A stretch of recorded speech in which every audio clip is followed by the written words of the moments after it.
I'm having trouble figuring out which one of these two are the worst.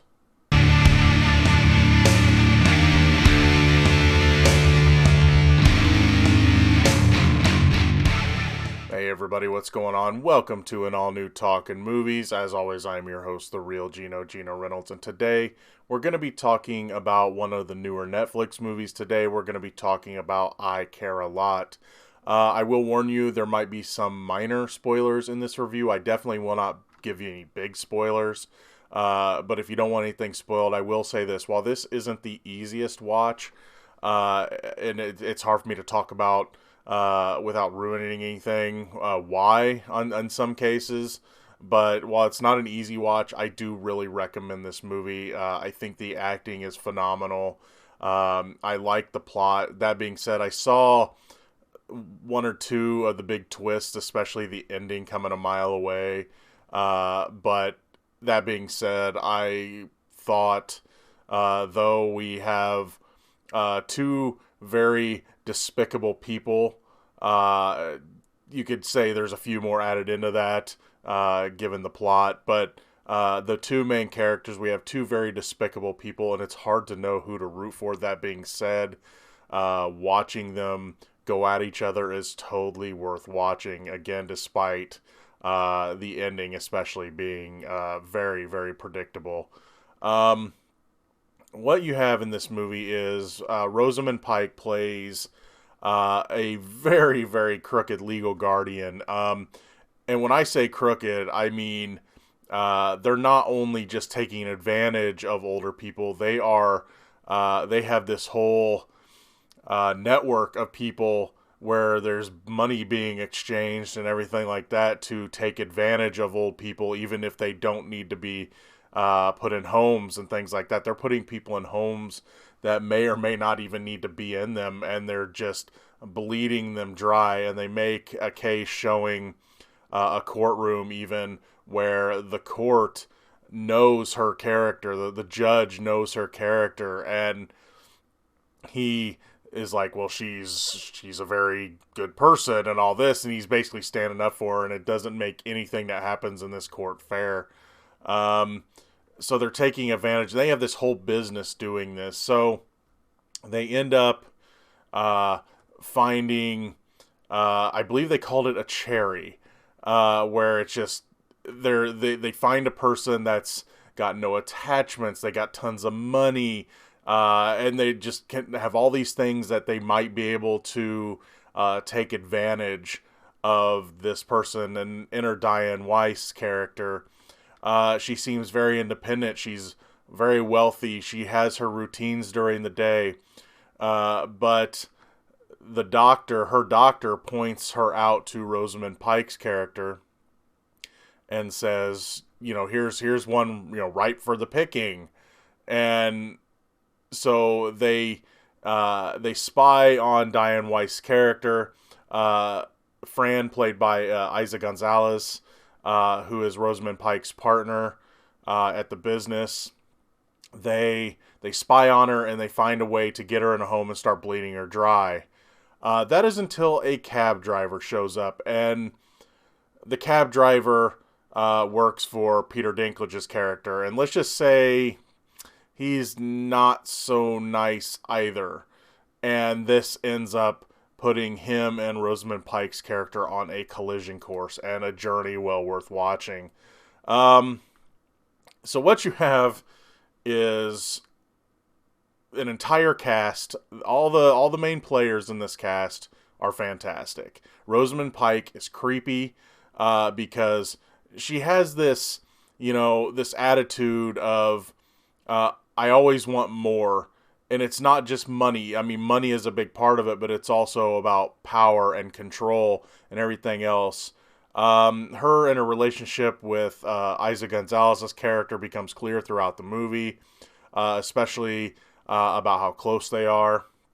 Diane Weiss, you can tell that since she has these no connections, you could tell she's maybe hiding something, and you do find out some things she is hiding. You find out about who she really is and all this, right? You find out everything about her by the end of the movie.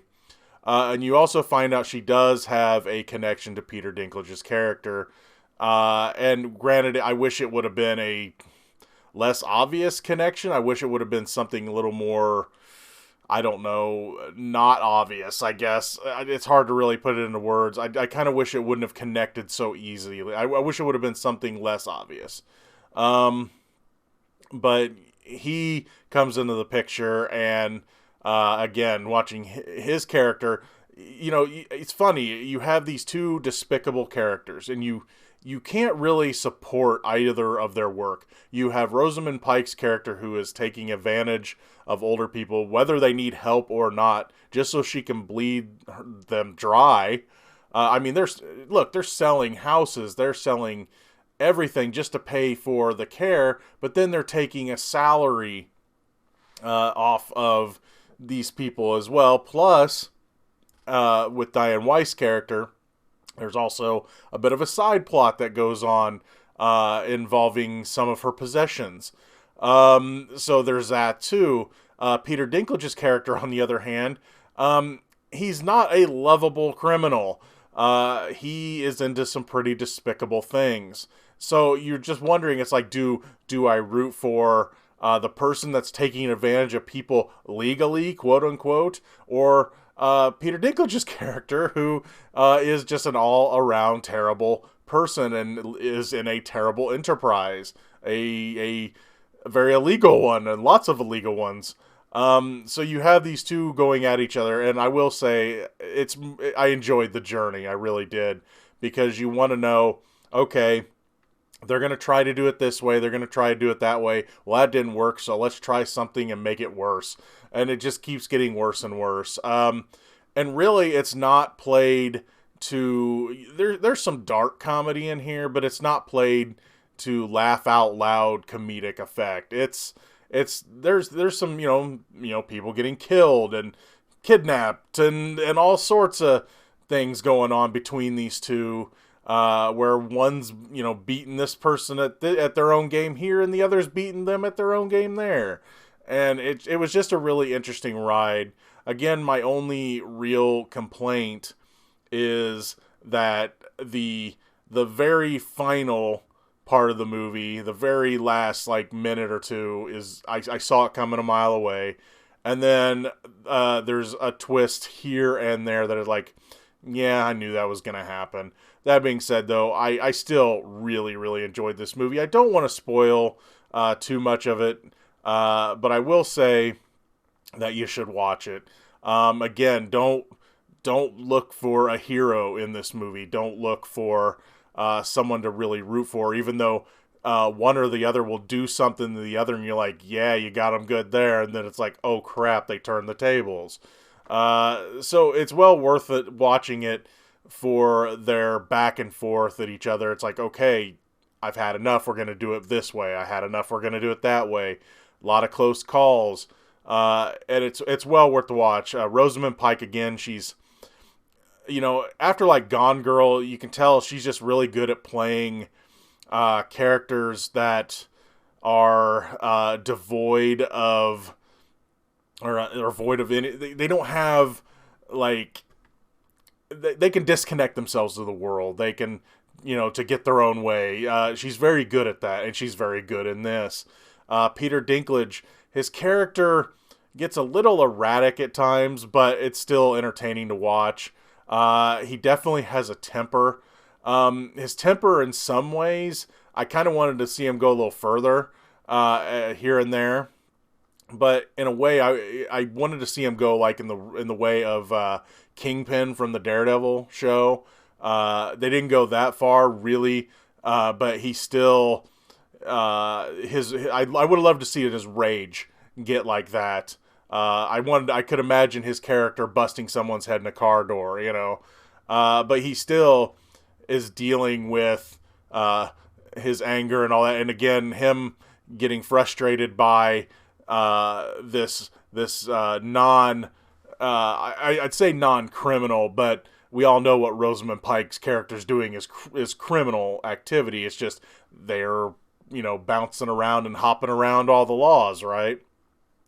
watching someone get, take advantage or beating him at his own game, gets him more angry and everything. So yeah, you've got Rosamund Pike's great, Peter Dinklage is great, Isaac Gonzalez is great, Diane Weiss is fantastic.